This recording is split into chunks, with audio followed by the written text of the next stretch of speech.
প্রিয় দর্শক শ্রোতাবৃন্দরা, আসসালামু আলাইকুম। আপনারা আমার সামনে দিনাজপুর শিশু পার্কের দৃশ্য দেখতে পাচ্ছেন। এখানে বিভিন্ন শ্রেণীর গাছ রয়েছে।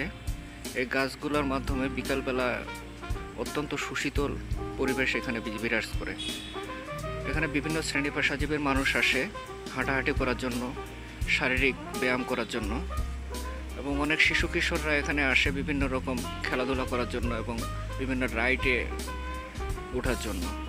আপনারা আমার সামনে দেখতে পাচ্ছেন দিনাজপুর রোলার স্কেটিং ক্লাব।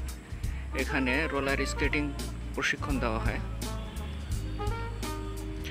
এখানে দেখা যাচ্ছে বর্তমানে বিভিন্ন প্রকার গাছ লাগানো হয়েছে মাঠের মধ্যে, কিন্তু এই গাছগুলোর সঠিক পরিচর্যা এবং পানি, সার, বিষ, কীটনাশক সহ অন্যান্য যত্নের অভাবে এগুলো পূর্ণাঙ্গ গাছের রূপ নেয় না।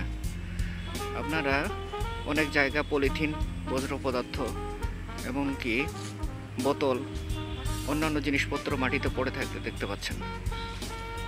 এই ভিডিওটিকে আপনারা অনেক বেশি করে লাইক, কমেন্ট এবং শেয়ার করবেন, যাতে যথাযথ কর্তৃপক্ষের দৃষ্টি আকর্ষণ করা যায় এই দিনাজপুর এর ঐতিহ্যবাহী শিশু পার্কটিকে সুন্দর এবং পরিচ্ছন্ন রূপ দেওয়ার জন্য।